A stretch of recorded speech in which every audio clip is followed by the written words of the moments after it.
자, 수업을 시작하겠습니다.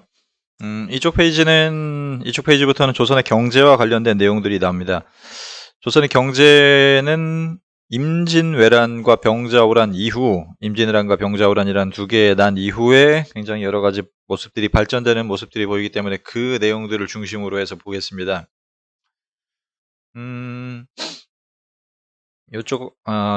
여기까지 나오는 내용들은 그 밑에서 좀 이따 볼 내용들이기 때문에 특별히 밑에서 좀 이따 자세하게 설명할 거니까 여기서는 특별히 설명하지 않고 여기 빈칸 하나만 체크하고 가겠습니다. 상품 화폐 경제. 밑에 2번부터 보면은 수치체제, 즉 세금제도가 크게 세 가지가 개편이 되는데 대동법, 영정법, 균역법이라고 하는 세 가지 법이 실시가 됩니다. 이때 당시 세금은 대부분 농산물을 납부하거나 아니면 사람들의 노동력을 수취하는 방식으로 이루어졌었는데 거기에 임진왜란이 지나고 나서 문제점이 몇 가지가 생겨요. 왜냐하면 나라가 생긴 지 거의 한 250년이 지났기 때문에 이 제도들이 변화될 필요성이 생겼고 그래서 새로운 법률들을 통해서 그 제도들, 그 당시에 있었던 세금 걷는 제도들을 보완을 합니다. 먼저 첫 번째 영정법을 볼 건데 요 영정법을 보기 전에 우리 하나 알아둬야 될 거는 두라고 하는 단위의 개념을 여러분들이 좀 알아야 됩니다. 이 두라는 거는 곡식을 담는 기준인데 한 되라고 하는 요 돼, 한 바가지 있죠. 요거 가지고 이제 시장에서 쌀이나 소금 같은 거 담아주는 모습을 본 사람도 있을 텐데 이 한 바가지를 되라고 하고 이게 10바가지가 모인 거를 한두, 일두라고 합니다. 일두 혹은 한말. 그래서 한 개의 두는 요거 10바가지 모인 정도, 대략 한 짤포대 한 자루 정도, 한두 자루 정도라고 생각을 하면 됩니다. 그 정도의 두 단위. 옛날에는 세금을 곡식으로 걷었었기 때문에 여러분들이 이 곡식을 세는 단위인 두라는 것을 좀 알고 있어야 된다. 그렇게 알고 들어가면 되고, 원래 조선시대의 세금이 이제 땅에서 이제 곡식이 나면은 거기에서 대략 한 10분의 1 정도를 세금으로 걷었었는데, 조선시대는 어떤 방식으로 걷었었냐면은, 여기, 풍년과 흉년을 나눠가지고, 제일 흉년일 경우에는, 네 말, 사두죠, 사두만 걷었었고, 제일 풍년일 경우에는 20두를 걷었었어요. 20두를 걷었었는데 1결이라는 것은 토지를 당시 세는 그 단위 중에 하나야.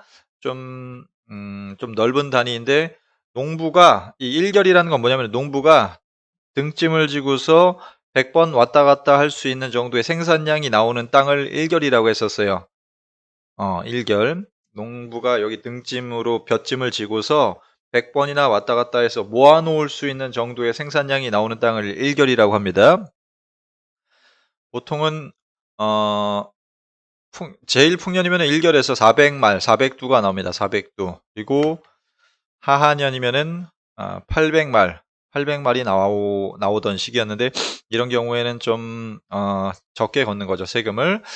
근데 당시 땅을 가지고 있었던 사람들은 대부분은 양반들이었기 때문에 그러니까 관리들이 세금 거두러 가면은 양반들, 높은 관리들이었단 말이야. 양반들은 야, 올해 농사 안 됐으니까는 우리 농부들이 농사를 잘 못했어. 당시 농부들은 일반 백성들은 어, 양반들한테 땅을 빌려가지고 소장농을 짓는 사람들이었었고, 소장료를 양반들한테 바쳤었죠. 그래서 관리들이 세금을 거두러 가면은, 야, 올해 하하년이야. 농사 잘 안 됐어. 라고 이제 우겨가지고 보통은 4두나 6두를 내는 게 관행화되어 가고 있었고, 이마저도 임진왜란이 지나고 나서 양반들이 안 내려고 자기 땅이 있는데도 불구하고 없는 것처럼 막 숨기고 그랬었어요. 땅 문서를 뭐 조사 나오면 숨기거나 뭐 그런 식으로 해서 세금을 너무 안 내려고 하니까는 정부가 이거를 아예 그냥 토지 1결당 풍흉에 관계없이, 이게 중요한 거예요. 풍흉에 관계없이, 풍년, 흉년에 관계없이 토지 1결당 최하위 세금인 1에서 4두만 징수를 했었던, 그러니까 양반들이 자꾸 세금 안 내려고 하니까 야, 그냥 최저치만 내. 혹은 양반들이 자꾸 우겨가지고 최저치만 내니까 야, 그래, 니네 이제 최저치만 내 라고 국가가 인정해준 제도가 바로 영원히 고정했다 해서 영정법입니다. 옛날에는 풍흉에 따라서 4마를 내기도 하고 20마를 내기도 했었는데 이제는 풍년이든 흉년이든 상관없이 4에서 6두로 영원히 고정했다 해서 영정법이야. 영정법. 영정법은 인조라는 왕 때 시행이 됐으니까 인조라는 왕 이름도 잘 알아두고 그랬는데 요 제도는 아까도 얘기했지만은 땅은 대부분은 양반들이 가지고 있었기 때문에 일반 농민들에게는 뭐 엄청나게 큰 도움이 되지는 않았었다. 농민들은 양반들의 땅을 빌려서 농사를 짓고서 소장료라고 하는 대가를 납부했었기 때문에 농민들은 원래는 전세를 많이 내지 않았었어. 땅이 있는 농민들이 많이 없었기 때문에 전세라는 건 토지세야, 토지세. 자, 어쨌든 요 영정법 세금제도 개편을 해서 전세를 안 내려고 했던 양반들을 잡아내가지고 이 4에서 6도를 징수를 했었고 그 다음에 대동법으로 가겠습니다. 대동법. 대동법은 공납제도를 약간 변화시켰던 법인데 선생님이 지금 차가 고장이 나서 보험사를 불러가지고 보험사 기다리는 동안 지금 영상을 찍는 중이야. 잠깐 또 중간에 사라질 수도 있어. 자, 이 대동법이라는 것은 집집마다 정부에게 특산물들을 납부하는 제도야. 뭐 고구마든 사과든 쌀이든 포도든 간에 특산물을 납부하는 제도를 공물납부, 공납제도라고 합니다. 공납제도. 이게 조선 초반부 때는 뭐 잘 돌아갔어요. 각 지역마다 특산물들이 배정이 돼가지고 뭐 인천은 강화도에 쌀이 유명하니까 강화도 어머나 보험사 왔다 잠깐만. 자 다시 정부한테 특산물을 바치는 공물납부 제도가 이 공물납부 제도인 공납이라는 게 있는데 이게 조선 중반부 때부터 문제가 생기기 시작하는 게 뭐냐면은 예를 들어서 정부가 쌀은 2,000쌀이 맛있으니까 2,000쌀을 받고 싶고 강화도는 쌀이 필요 없다. 강화도 니네는 사과를 내라 하면은 강화도 사람들은 이 사과를 어디서 구해다가 어떻게 해서 구해다가 내야 될까? 딴 데서 비싸게 사와 가지고 내겠죠. 이때 상인들이 비싸게 팔아먹는 상인들이 생깁니다. 원래 사과 가격보다 한 적게는 2배에서 많게는 뭐 수십 배까지 혹은 국민들이 이제 백성들이 공물 납부를 할 때 중간에서 아예 그걸 막아놓고서 자기가 대신 일단 내고서 정부한테 영수증을 받아 챙겨. 이걸 냈다는 영수증을 받아 챙기는 아이고 잠깐만.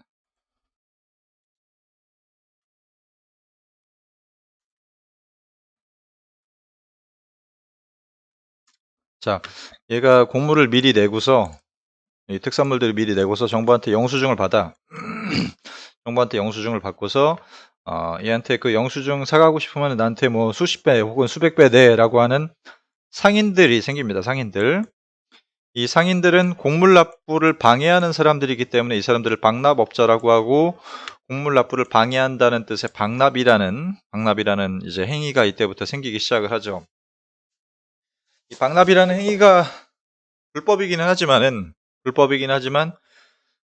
이러한 활동이 가능한 이유는 이 상인들이 마음만 먹으면은 조선시대에서 마음만 먹으면은 이 물건들을 아무 데서나 구해올 수 있었다는 거야.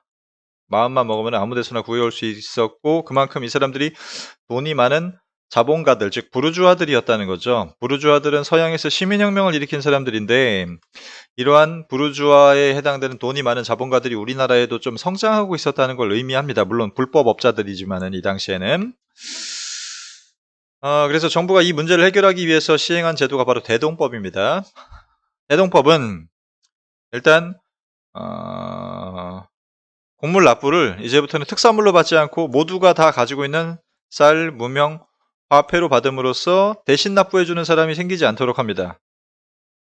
옛날에는 이 고구마나 사과나 포도 같은 게 각 지역의 특산물에 맞지 않게 배정이 돼가지고 딴 데서 사가다 보니까는 그 사가는 사람들이 비싸게 팔아먹는 그런 공물 납부를 방해하는 행위가 생겼었는데 이때부터는 모두가 다 가지고 있는 쌀이나 무명, 이거는 면화야, 면, 그리고 화폐 같은 것들을 통해서 공물 납부를 하게끔 제도를 바꾼 게 바로 대동법의 핵심적인 내용이야, 이게.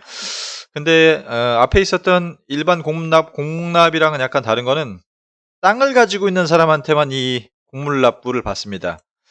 예전에는 집집마다 받았기 때문에 부잣집도 곡물 특산물을 똑같이 냈었고 가난한 집도 똑같이 특산물을 내는 약간 빈부격차를 고려하지 않은 그런 세금 납부 제도였었어. 처음에는 곡물 납부 제도 때는 비싼 집도 똑같이 사과 한 박스 내고, 그러니까 부잣집도, 그 다음에 가난한 집도 똑같이 사과 한 박스 내면은 이거는 공평한 게 아니란 말이야. 원래 가난한 집은 원래는 세금을 적게 걷는 게 원래 기본적인 세금 걷는 원칙인데 이걸 고려하지 않았으나 이때부터는 토지를 가지고 있는 사람에게만 쌀 무명 화폐를 거둠으로써 땅이 많은 부잣집들에게 더 많이 세금을 걷는 그런 제도로 바뀌게 되는 거죠. 이 대동법이라는 거는. 그래서 대동법 처음 시작할 때 광해군이 처음 시작했지만은 양반들이 엄청나게 반대해가지고 이게 경기도에서 처음 시작이 돼서 전국적으로 퍼지는 데까지 100년이 걸립니다. 100년.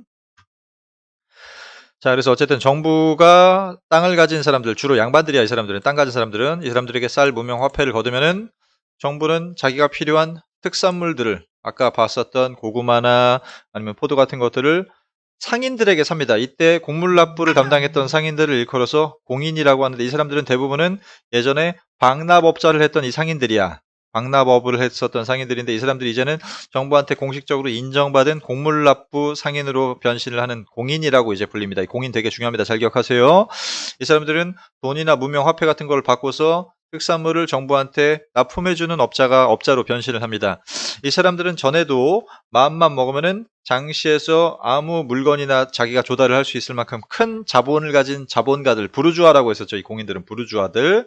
이 부르주아라는 사람들이 중요한 게 뭐냐면은 이 사람들이 시민혁명도 일으키고 돈이 많아서 산업혁명도 일으키는 서양 근대사회 발전의 핵심적인 사람들인데 이 사람들이 조선시대에도 발전하고 있었다는 거야. 공인. 그리고 이 사람들이 조선시대에 발전하고 있었다는 것은 조선시대도 산업혁명이나 시민혁명을 일으킬 만한 여력이 되고 있었는데 이거를 일제강점기 일본 놈들이 쳐들어와서 망쳐놨다는 거죠. 물론 그게 이제 만약이지만은. 자, 그리고 장시에는 일반 백성들이 쌀 무명 화폐를 받고서 곡물 뭐 고구마나 아니면 포도 같은 것들을 장시에다가 내놓겠죠. 그래서 예전에는 방납업자 때문에 중간에 막혀 있었던 물건의 유통 흐름 과정이 대동법으로 인해서 이제 한꺼번에 원활하게 풀리게 됐다라는 굉장히 훌륭한 법이죠. 이게 바로 대동법입니다. 대동법. 그래서 대동법 관련된 내용들을 좀 체크하고 가겠습니다. 대동법. 공납을 일단은 옛날에는 특산물로 납부하게 했으나 이때부터는 전세와 즉 토지세처럼 토지를 가지고 있는 사람에게만 거뒀다는 거예요. 토지를 가지고 있는 사람에게만 거뒀다는 거예요. 그래서 가호마다 집집마다 옛날에는 특산물을 징수했으나 토산물을 징수했으나 이제는 토지 결수에 따라서 쌀, 삼배 혹은 무명, 화폐 등으로 삼배는 여러분들 삼배 알죠? 삼배 옷. 그리고 무명은 아까 얘기했듯이 목화 이런 것들로 징수를 할 수 있게 해놨다. 잠깐만 몇 분 녹화했나? 13분. 그렇기 때문에 양반의 부담이 증가했고 농민의 부담은 감소했으며 공인이 등장을 했는데 이 공인은 아까도 얘기했지만 돈이 많은 사람이었고 이 돈이 많은 사람들이 혹은 재산이 많은 사람들이야 공인, 돈이나 재산이 많은 사람들이 이 돈을 활발하게 유통을 시켰기 때문에 특히 쌀이나 무명을 바꿔서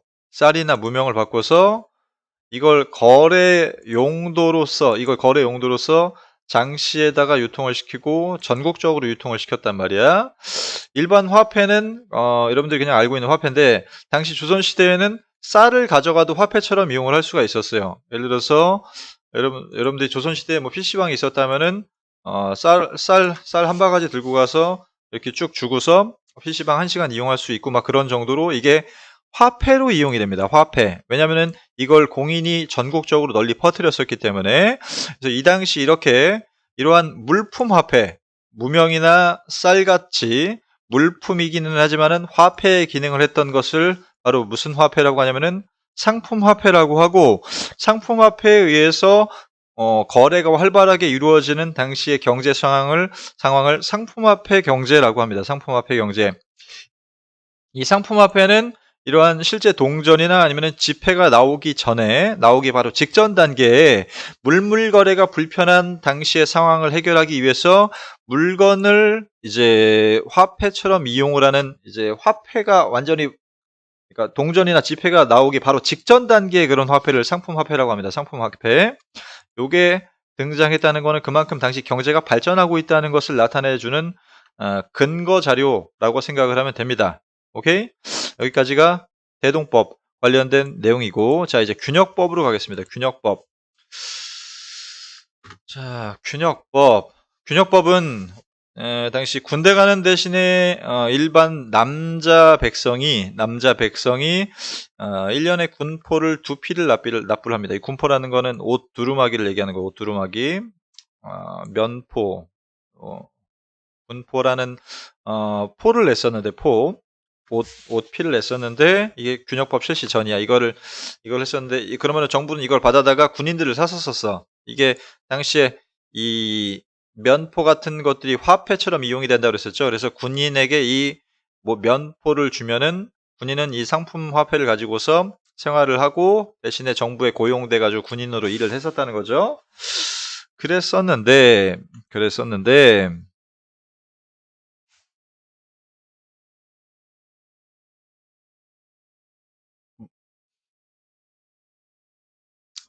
자, 외란 후에 군포 납부를 하는 그런 제도가 확대가 됐었는데,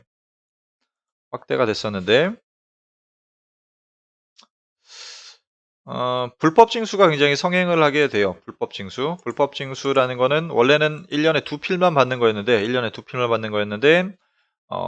지역마다 조금 다르게 받거나 아니면 관청들이 동사무소에서 한번 받아갔는데 시청에서 한번 받아가고 그 다음에 도청에서도 한번 받아가고 해서 여러 번 2중 3중 징수를 한다거나 해서 농민들에게 과중하게 군포를 걷는 그런 일들이 많아집니다. 그래서 원래 2피를 내야 되지만 이거보다도 거의 한 10배 가까이 많이 내는 그런 사람들도 있었어. 그래서 일단 당시 영조라고 하는 왕이 농민들의 부담을 줄여주기 위해서 군포를 한 필로 줄여줍니다. 한 필로 줄여줍니다. 한 필로 줄여주니까는 부담이 일단은 반으로 줄어들겠죠. 일단은 반으로 줄어들고, 다만 아직 2중 3중 징수하거나 부당 징수하는 경우가 많이 남긴 합니다만, 그래도 농민들의 부담을 좀 줄여준 거야. 부담을 줄여주면 근데 대신 정부가 반으로 줄여줬으니까 정부는 수입이 줄어드는 거잖아. 이 수입을 어디서 보충하느냐? 바로 요 네 가지 보충 세금, 네 가지 보충 세금을 새로 걷는데, 이거는 새로 걷는다기보다는 원래 왕실이나 아니면 왕 자기가 개인 용돈으로 쓰고 있었던 그런 세금들을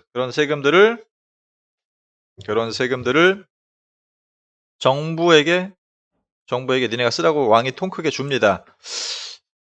예를 들어서 결작이라는 건 뭐냐면은 땅이 있는 그러니까 양반들한테 거둔 거야. 이것도 땅이 있는 사람들에게 1결당 2두를 걷습니다. 2두. 그다음에 어장세, 염전세, 선박세는 왕이 개인적으로 쓰던 용돈과 같은 그 세금을 걷는 곳이었어. 용돈을 세금으로 걷는 그런 것이었었는데, 여기에서 얻어내던 세금을 왕이 다 줘버려요. 정부한테 그냥 통 크게 영조가 줘버립니다. 이거 말고도 선무군관포라고 있는데, 그 선무군관포는 선무군관이라는 명예 칭호를 부자들에게 주고서 부자들에게 포를 받았었어요. 한 포씩을 받았었습니다. 등등등 해서, 자, 균역법의 핵심 내용은 한 필로 군포를 축소를 했었고, 결작이라는 토지 1결당 2두? 2두가 아니었나? 4두로 나와 있네. 이건 내가 한번 확인해 봐야 되겠는데. 1결당 2두인데? 이상하다. 내 기억이 지금 잘못됐나? 어쨌든 토지 1결당 쌀 몇 두를 걷습니다. 이건 내 교과서 보고서 그때 얘기해 줄게요. 그 다음에 일부 상류층에게 군포를 한 필 바꿔서 명예 장군 칭호인 선무군관, 너는 착한 군인이야 라고 하는 그런 명예 칭호를 줍니다. 명예 칭호. 그리고 어장세, 염전세, 선박세 같은 것들을 걷어서 이런 것들로 보충액을 만듭니다. 그렇게 해서 세금제도 3가지를 개편을 해가지고 백성들의 부담을 좀 줄여주거나 혹은 뭐 개편을 하거나 하는 식으로 세금제도 3가지가 개편이 되는 거요. 되는 게 중요하니까 잘 기억하고 1개월당 쌀 2두야. 내가 알기로는 2두. 만약에 틀리면 다음 시간에 얘기해 줄게요. 자, 이번 시간은 여기까지.